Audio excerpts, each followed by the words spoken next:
네, 안녕하십니까. 김명구의 전국진단. 오늘은 조언차 진행을 하도록 하겠습니다.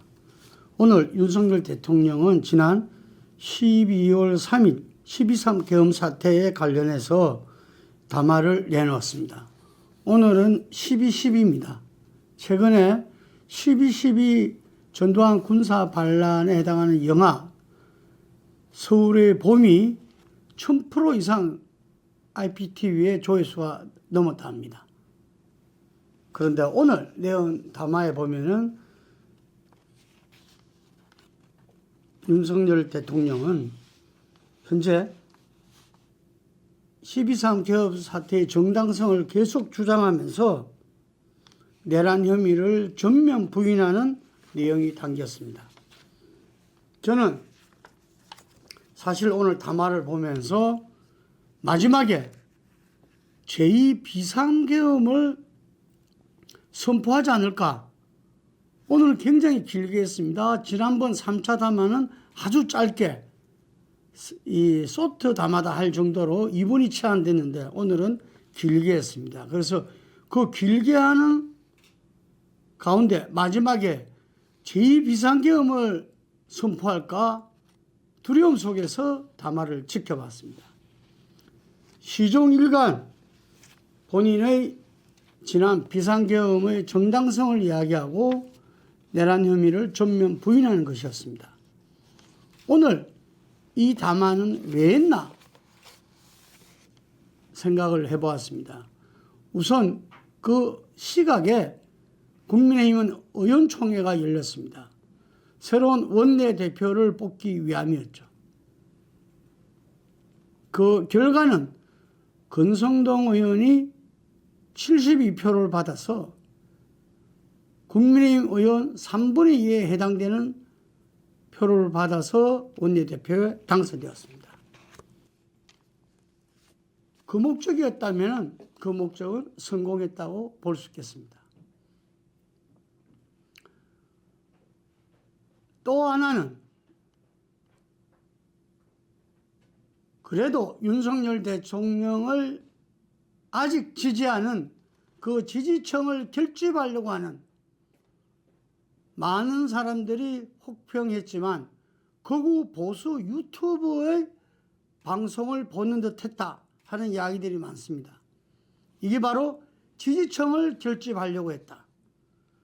그래서 국민 갈라치기 전략이었다 이렇게 봅니다. 세 번째는 12.3 비상계엄 관련자들에게 내리는 하나의 지침이었다. 맞추기였다. 정교, 인멸 등등 그 관련자들이 지금 검찰, 경찰, 공수처, 국회 정원 등을 통해서 속속 비상계엄 상황이 나오고 있습니다. 그 부분에 대해서 일종의 지침을 내렸다 이렇게 볼 수가 있겠습니다. 그래서 먼저 이 부분에 대해서 한번 짚어보도록 하겠습니다. 먼저 윤석열 대통령은 이 국헌을 문란하게 할 목적도 없고 폭동도 발생하지도 않았다면서 내란죄에 대해서 형사적 책임에 선을 그었습니다.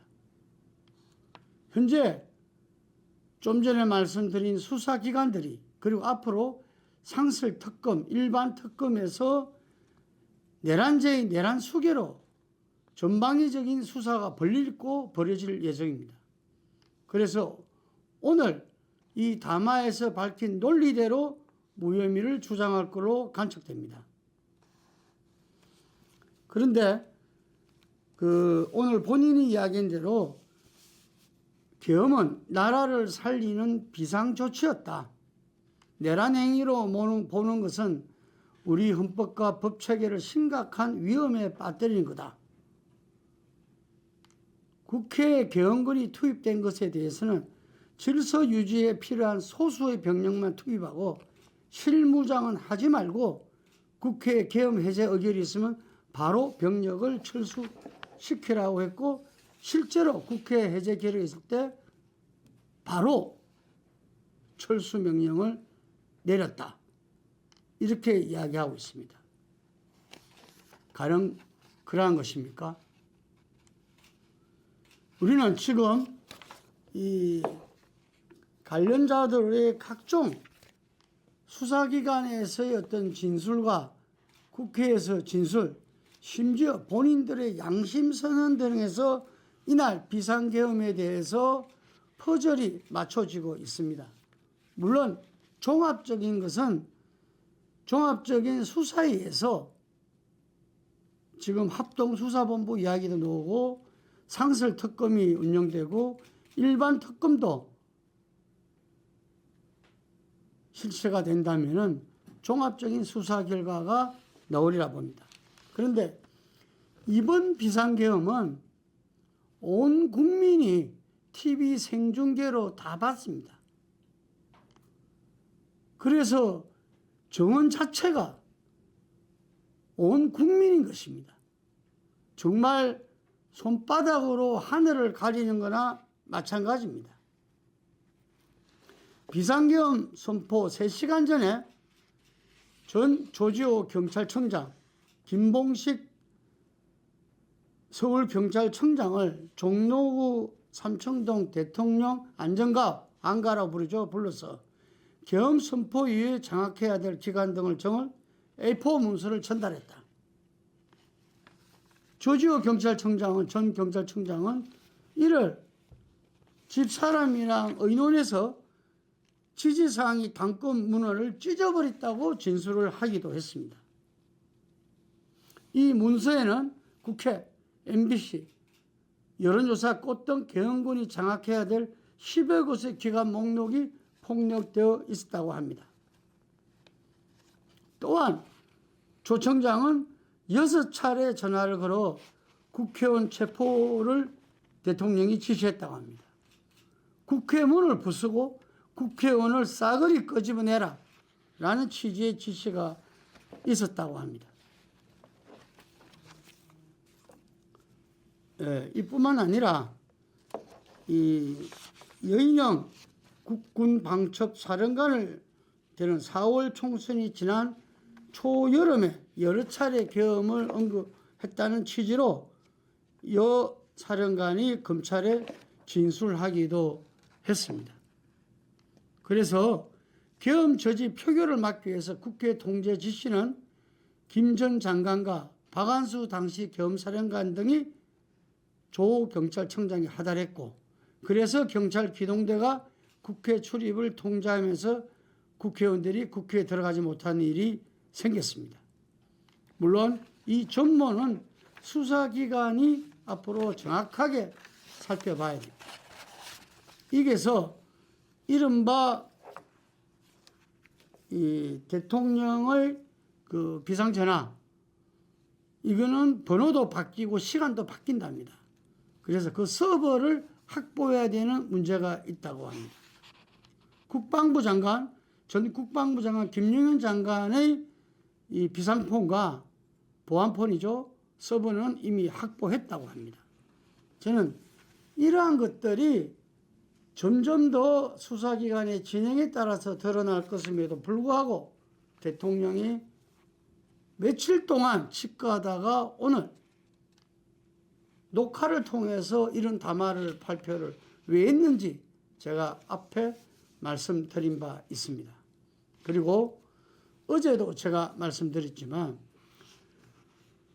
대통령은 전국 운영을 우리 당에 이름하겠다 해놔놓고 당에서 이양수 전국안전 TF 단장과 지도부가 최고위원이 함께 논의한 2월, 3월 하야안에 대해서 총회까지 보고됐지만 걷어찼습니다. 다시 말해서 질서 있는 퇴진을 주창했던 한동훈 대표를 무색하게 만들었습니다. 한동훈 대표는 12.3 비상계엄 때 비상계엄은 위법이다. 국민과 함께 막아내겠다 해서 상당히 새로운 주목을 받았으나 그 이후에 오락가락 행보, 특히 한덕수 국무총리와 한한 체제가 공동 국정 운영을 하겠다. 한덕수 총리는 그 문건도 기자회견장 가서 처음 봤다고 이야기합니다. 그래서 많은 사람들이 도대체 두 번씩이나 국무총리를 하고 있는 사람이 그 중추에 대한 자리에서 그 문건을 한 번도 보지 못한 상태에서 기자회견장에 넣을 수 있느냐, 이런 말을 했습니다. 오늘 한겨레 신문에서는 을사오적을 이야기를 했습니다. 을사오적에 이토 후루미가 우리 외교권을 박탈하는 것을 고정 앞에서 대신들, 지금으로 내각이죠, 내각들을 모아놓고 이야기했는데 절대 반대한 사람이 있고 찬성한 사람이 있습니다. 그런데 그게 두 분은 소극적 반대자였습니다. 하지만 이토 후루미는 이분도 반대는 아니다 함에 따라서 그 두 사람도 을사오적이 돼서 지금까지 역사에서 나라를 팔아먹은 사람으로 되어 있습니다. 한덕수 총리는 이 점을 깊이 생각해야 될 겁니다. 오늘 한나라당 아까 말씀드린 대로 10시에 원내대표를 뽑기한 의총이 있었고 그게 한동훈 당대표가 와서 이야기했습니다. 이 담화는 12.3 계엄이 내란임을 자백하는 발표였다. 그래서 이제 자기는 더 이상 대통령은 대통령직을 유지해서는 안 된다고 판단한다면서 이 탄핵에 대해서 불참 당론을 찬성 당론으로 해둘 것을 요청하면서 윤석열 대통령을 국민의힘에 제명 내지는 출당시키기 위해서 당윤리 소집을 지시했다고 이야기했습니다. 분란이 있었습니다. 그런데 그 분란은 한동훈 대표가 자업자득입니다. 일관된 12.3 계엄 이후에 본인이 일관된 메시지와 행보를 보였다면 신윤의원들의 그런 반발도 하기 어려웠을 겁니다. 본인이 오락가락하고 그래서 많은 사람들이 한동훈 대표가 이 기회에 본인의 대권 행보를 생각한 거 아니냐, 이런 지적이 많았습니다. 한동훈 대표는 깊이 생각해야 되고 이 부분에 대해서도 국민들에게 고백해야 된다고 봅니다. 그리고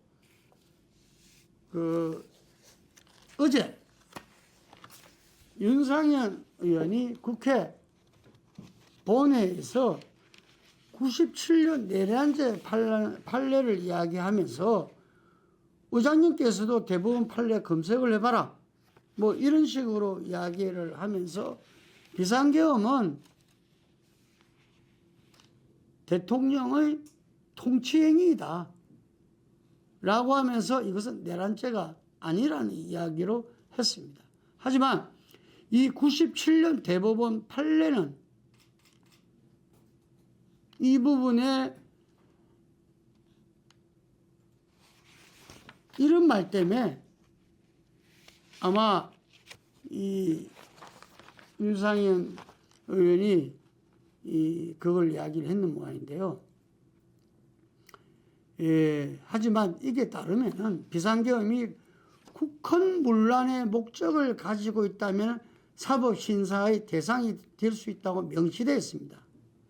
즉 계엄 선포가 전시 상황이 아니라 헌법이나 법률에 위반한 경우에는 사법부가 이를 판단할 수 있을 여지가 있다는 이야기죠. 그리고 절차적 정당성, 오늘 또 드러났지만 한덕수 국무총리에 의해서 이미 국무의 심의가 제대로 이루어지지도 않았고 아무도 부수도 안 했다는 겁니다. 절차상 정당성조차 결여된 상황이었다는 거죠. 국회 입법조사처는 당리당략이나 뭐 야당하고는 아무 상관없는 기관입니다. 여기에서도 이 비상계엄이 12.3 비상계엄이 전시나 사병 같은 국가 비상사태에 해당하지 않음을 지적했습니다. 그래서 윤 대통령의 비상계엄 선포를 통치행위로 보는 주장은 현재 법적 근거와 사회적 합의가 부족한 상황이요. 향후 사법부의 판단에 따라 그 정당성이 더욱 명확해질 것으로 예상됩니다.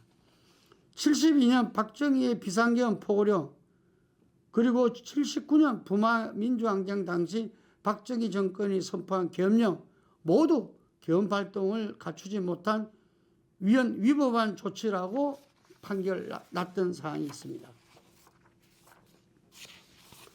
네. 그리고 이 많은 부분을 부정선거에 할애했습니다. 이러한 왜 선관위에 들어갔나 의아하게 생각하는 사람들이 많았습니다. 이 비상계엄 이야기가 여방첨사령관 말에 의하면은 지난 총선 이후에 국민의힘 참패 이후에 지난 초여름부터 만났을 때 계엄 이야기를 하셨다 이런 발언을 했어요. 그러니까 이 야당 192, 여당 108의 어석으로는 본인도 법률 전문가니까 국정 운영을 도저히 할 수 없다고 판단했다는 겁니다. 그때부터. 그만큼 많은 언론과 정치인과 사회 원로들이 이제는 협치를 해야 된다. 그 요구에 이재명 민주당 대표랑 만남도 했지 않습니까? 여야 영수회담도. 하지만 그것이 허울뿐이었다는 게 다 드러난 거죠. 그래서 많은 사람들이 이게 도대체 왜 그랬을까 하니까 그거 유튜버들이 이전 21대 총선부터 부정선거를 주장해 왔습니다. 그래서 이 부정선거를 갖다가 이 빌미로 해서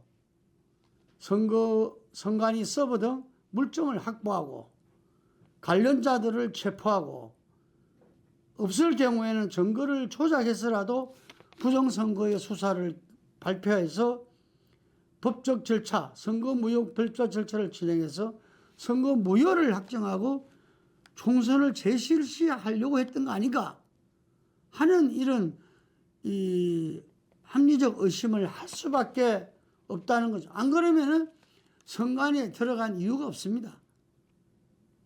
선관위에서 전에 해킹 논란 부분들은 이미 다 선관위에서 그 부분들을 수정했다고 그러고 중앙선관위원장도 도저히 납득할 수 없다. 선관위는 입법, 사법, 행정에 속하지 않는 독립국가 독립기관입니다. 좀 전에 말씀드렸죠. 국정원 검사 결과도 선관위 서버의 보안 취약성 지적에 불과했던 겁니다. 그래서 제가 좀 전에 말씀드린 내란죄 그리고 비상계엄이 통치행위다. 그 다음에 선관위에서 부정선거다. 이 모든 것들이 사실은 본인을 변호하고 방어하기 위해서 그래서 제가 전에도 이번 12.3 비상계엄은 윤석열을 위한 비상계엄이었다. 민주주의에서 선거는 민주주의의 꽃입니다.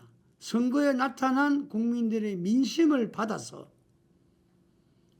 패배하면 패배인 대로 이기면 이긴 대로 겸허하게 대통령은 국정 운영을 해나가야 되는 겁니다. 그래서 협치를 모든 사람이 주장했고 야당과의 국정 운영에 대한 협치만이 윤 대통령이 해나갈 수 있는 길이었습니다. 그래서 저를 포함해 많은 사람들이 임기 단축 개헌을 주창했습니다.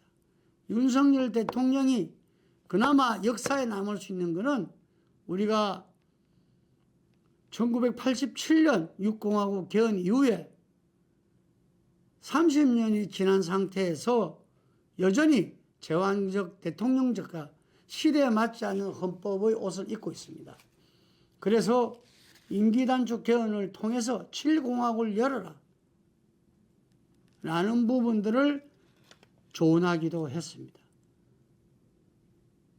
그렇지만 윤석열 대통령의 답은 비상계엄이었습니다.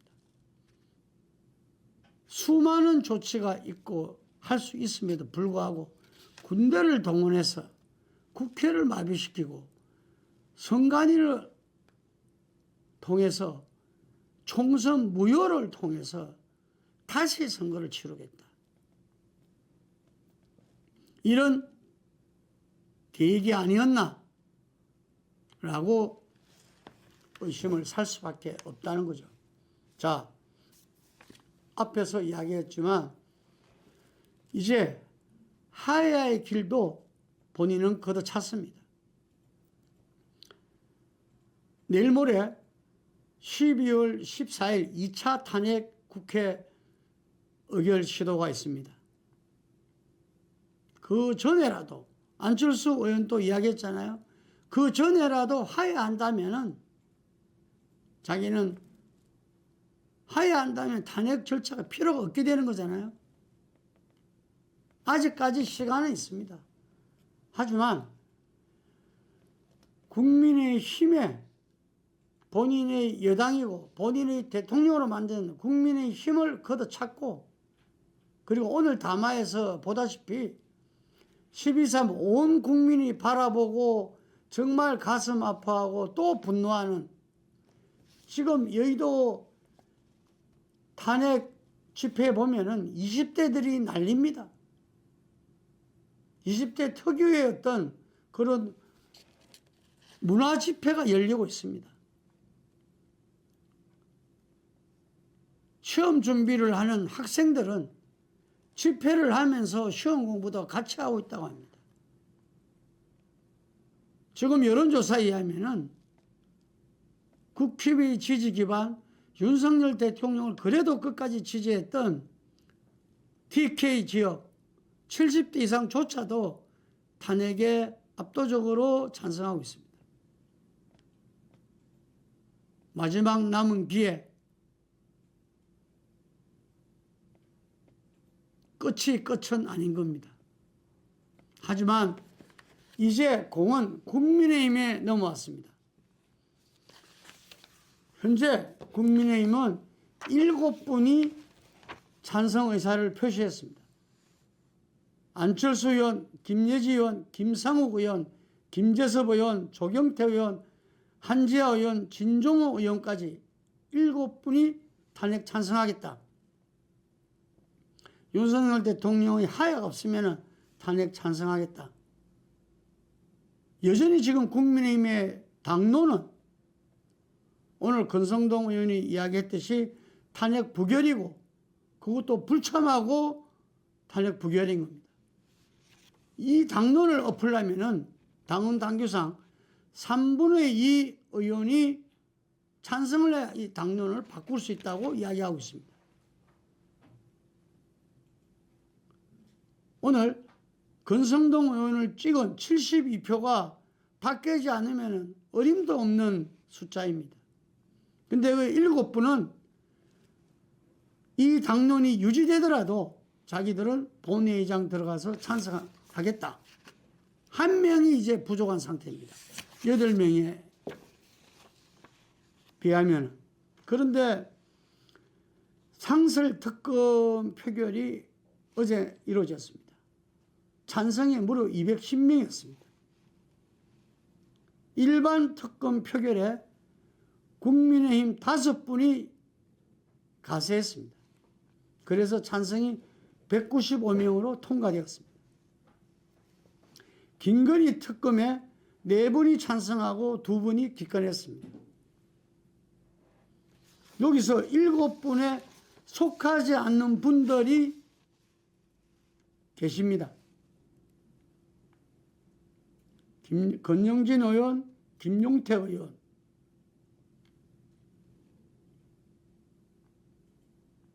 등이 있습니다. 그래서 저는 하야하지 않으면은 내일 모레 국회 탄핵 결의는 이미 이루어졌다.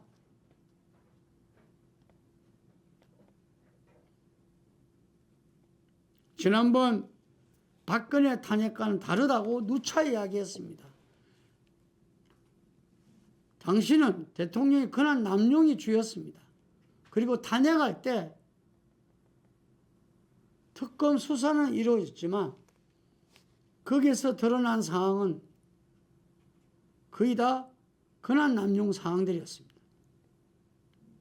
전혀 다릅니다. 지금은 비상계엄으로 국헌문란을 한 반헌법, 반법률적인 행위였습니다. 이거는 온 국민이 지켜봤습니다.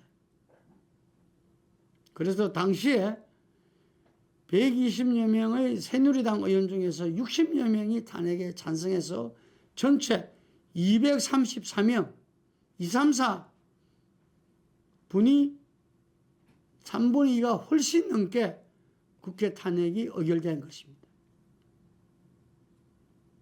지금 이 비상경으로 내란죄 정범으로 적시됐습니다. 검찰에 의해서. 검찰공화국이라고 검찰을 자신했던 그 검찰에 의해서 내란죄 공범으로 적시되었습니다. 공수처에서도 내란죄로 수사할 의지가 있다, 이렇게 이야기하고 있습니다. 하지만 본인은 수사도 받고 그 다음에 탄핵되면은 헌법재판소에서 다투겠다, 이런 의지를 표명했다 합니다. 이제 공은 국민의힘 의원들에게 있습니다. 도도한 역사의 흐름에 민주주의 선진국 대한민국에 전 세계적으로 이런 군부에 의한 비상경 독재 시도에 맞설 이제 역사적 책임은 국민의힘에 있다고 봅니다. 국민의힘 의원들이 결연히 저는 헌법의 의무사항으로서 국회 표결에 참여해서 본인들의 의사를 밝혀야 되고, 현재 탄핵에 대한 국민 찬성은 모든 조사에서 75%가 넘습니다. 거기에서 놀라운 사실은 90% 이상이 반드시 탄핵해야 된다는 의견인 것입니다. 여기에서 자유로울 수 있는 국민의힘 의원은 없습니다. 야당의 비판적인 국민이 있고 국민의힘 의원이 있으면 그것도 민주주의, 우리나라의 그 헌법과 법률에 의해서 반대하고 대항하고 견제하면 되는 것입니다. 그것을 지금 초등학생도 충격을 받았다고 합니다. 비상계엄에서 국회에 경종을 울리려 했다. 국회에 경종을 울리기 위해서 군대를 동원하는 게 말이 됩니까? 비상계엄에 대해서는 국민의힘 의원들도 모두 잘못된 것이라고 이야기하고 있습니다. 그러면 잘못됐으면 그 부분에 대해서 그냥 넘어가는 것이 아니라 분명한 처벌과 응징이 필요합니다. 제 예측으로는 모레 국민의힘의 무더기가, 다수가 오히려 박근혜 탄핵보다도 더 많은 숫자가 저는 탄핵에 동참하리라 봅니다. 지난 비상계엄 해제 결의 때 190명, 18명의 국민의힘이 참석해서 만장일치로 비상계엄 해제 결의를 했습니다. 그나마 세계 각국에서 그래도 아직 한국의 민주주의는 튼튼하다는 이야기를 들었습니다. 그래서 국민의힘 의원들이 헌법기관으로서 국회 표결에 참여하셔서 만장일치로 비상계엄